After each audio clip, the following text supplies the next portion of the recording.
Hi friends, स्वागत करता हूं एक बार फिर से आपके अपने चैनल इंग्लिश बैकबोन के ऊपर। हम पढ़ रहे हैं फ्लेमिंगो बुक से द लास्ट लेसन, और द लास्ट लेसन का सेकंड वीडियो है। सेकंड वीडियो से मतलब एक्सट्रैक्ट का सेकंड क्वेश्चन हम करने वाले हैं। तो देख लीजिए, स्क्रीन के ऊपर आपको एक्सट्रैक्ट नजर आ रहा होगा। इस एक्सट्रैक्ट को हम पढ़ते हैं। मैं चाहूंगा इसको पढ़ने से पहले एक बार आप लेसन पढ़ ले। बहुत ही बेहतरीन लेवल पर लेसन पढ़ाया गया है। चलिए सर स्टार्ट करते हैं। माई चिल्ड्रन, मेरे बच्चों। किसने कहा कि सर ये तो एम हेमल साहब ने कहा था। मेरे बच्चों, this is the last lesson, ये अंतिम लेसन है। आई शेल गिव यू, जो मैं तुम्हें देने वाला हूं, एम हेमल साहब ने कहा। उन्होंने कहा कि ऑर्डर आया है बर्लिन से कि टीच ओनली जर्मन, तुम्हें जर्मन पढ़ाई जाएगी स्कूल्स के अंदर। कौन सी स्कूल्स में? एल्सास नामक जगह की स्कूल्स में और लॉरिन नामक जगह की स्कूल पे तुम्हें जर्मन पढ़ाई जाएगी। द न्यू टीचर या न्यू मास्टर कम्स टुमारो, नए टीचर कल आ जाएंगे आपको पढ़ाने के लिए। This is your last French lesson, ये तुम्हारा अंतिम फ्रेंच भाषा का लेसन है। आई वॉन्ट, मैं चाहता हूं, you to be very attentive, तुम सबके सब अटेंटिव हो जाओ, तुम सबके सब कॉन्सेंट्रेट हो जाओ, तुम सबके सब ध्यान लगा लो।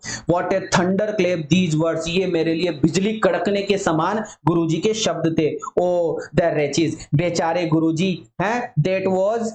that was what they had put up at the town hall। ओ हो, अच्छा, यही पुट अप करा हुआ था टाउन हॉल पर। यही टाउन हॉल का जो बुलेटिन बोर्ड था, नोटिस बोर्ड था, उसके ऊपर यही लिखा हुआ था। जर्मनी से यही खबर आई थी कि तुम युद्ध हार चुके हो। माई लास्ट फ्रेंच लेसन, मेरा फ्रेंच भाषा का अंतिम lesson. Why I hardly knew, मैंने तो हार्डली ही जाना था, मैंने तो मुश्किल से ही जाना था। क्या जाना था? हाउ टू राइट, लिखते कैसे हैं, मुझे तो अभी थोड़ा सा ही आया था। I should never learn anymore, मैं अब सीख नहीं पाऊंगा। आई मस्ट स्टॉप देयर, मुझे सब कुछ रोकना पड़ेगा। Oh how sorry I was for not learning my lessons, मैं मेरे लेसन्स को नहीं सीखने के लिए बहुत दुखी था। सीकिंग बर्ड्स का मतलब हो गया पक्षियों के अंडों को खोजना। गोइंग स्लाइडिंग मतलब फिसलते हुए जाना। ऑन द सार एक नदी का नाम है, नदी के ऊपर फिसलना या नदी में तैरना, ऐसा कुछ। माई बुक्स, मेरी किताबें, जो मुझे न्यूनसेंस लगती थी, जो मुझे बाधा बेकार अड़चन लगती थी कुछ समय पहले तक। सो हेवी टू कैरी, उनको कैरी करना कितना हेवी होता था। मेरी ग्रामर की बुक, मेरी हिस्ट्री ऑफ सेंट्स, मेरे संतों की इतिहास की पुरानी बातें, वो सब जो मुझे बहुत बेकार लगती थी, वर ओल्ड फ्रेंड्स नाउ, अब मेरी दोस्त हो चुकी है। That I couldn't give up, जिनको मैं गिव अप नहीं कर सकता। थोड़ा फास्ट पढ़ाया है, लेकिन इससे पहले जो वीडियो है, इससे पहले मतलब जो लाइन टू लाइन टेक्स्ट है, उसमें बहुत ही बेहतरीन लेवल पे पढ़ाया हुआ है। ये एक एक्सट्रैक्ट है। अब हम चलते हैं सर क्वेश्चंस कैसे पूछे जाएंगे। तो पहला question, which of these orders has come from Berlin, Berlin से क्या आदेश आया था कि तुम्हें फ्रेंच भाषा नहीं पढ़ाई जाएगी, जर्मन पढ़ाई जाएगी। क्लोजर ऑफ स्कूल्स, स्कूल्स को बंद करना था, नहीं। No French to be taught, French नहीं पढ़ाई जाएगी, फ्रेंच नहीं पढ़ाई जाएगी। तो सर बी ऑप्शन हमारे इस क्वेश्चन में आंसर हो जाएगा। Question number 2, why does M Hamel want the students to be attentive, गुरुजी क्यों चाहते थे विद्यार्थियों से कि सारे के सारे बच्चे अटेंटिव हो जाए, ध्यान एकाग्रचित कर ले। Because the order has come from Berlin, कि बर्लिन से आदेश आया था कि ध्यान एकाग्रचित करो, नहीं।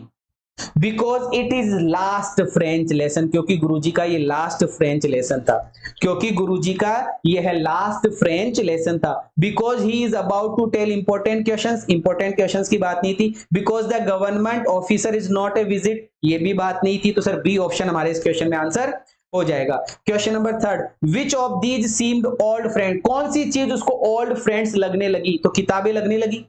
कौन सी चीज उसको ओल्ड फ्रेंड्स लगने लगी कि सर किताबें लगने लगी? एम हेमल नहीं, ब्लैक बोर्ड नहीं, क्लासमेट्स नहीं। तो sir D option will be the right answer. What a thunder clap, बिजली कड़कने के समान ये शब्द मेरे लिए थे।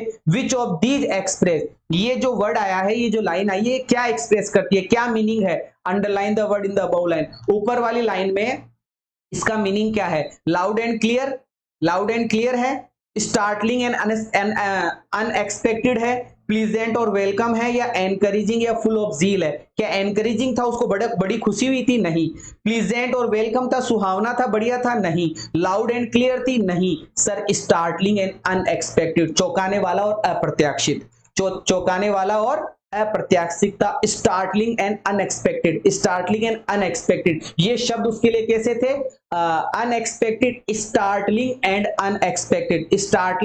Unexpected. Last question, which of these moods, कौन सा मूड था did French express when he was told that it was his last French lesson. जब गुरुजी ने ये कहा कि ये उनका अंतिम लेसन है, उस समय कैसा मूड था? इंस्पायर्ड एंड चीयरफुल, बड़े खुश थे? नहीं। रिपेंटिंग और सोरोफुल, पश्चाताप था और दुखी थे? Yes. Optimistic and serious, optimistic का मतलब होता है पक्ष, जिसको हम बोल सकते हैं आशावादी, और सीरियस गंभीर थे? नहीं। रोमांटिक और ह्यूमरस थे? नहीं। Sir B option will be the right answer. ये इस प्रकार से हमारे 5 क्वेश्चन कंप्लीट हुए। कैसा लगा ये वीडियो, कैसा लगा ये एक्सट्रैक्ट, कमेंट करके जरूर से बताइएगा, अपने दोस्तों के साथ में शेयर कीजिए। बहुत बढ़िया लेवल पर ये सीरीज, ये 12th क्लास की सीरीज चल रही है, सपोर्ट कीजिए। Thank you so much, love you all, जय हिंद।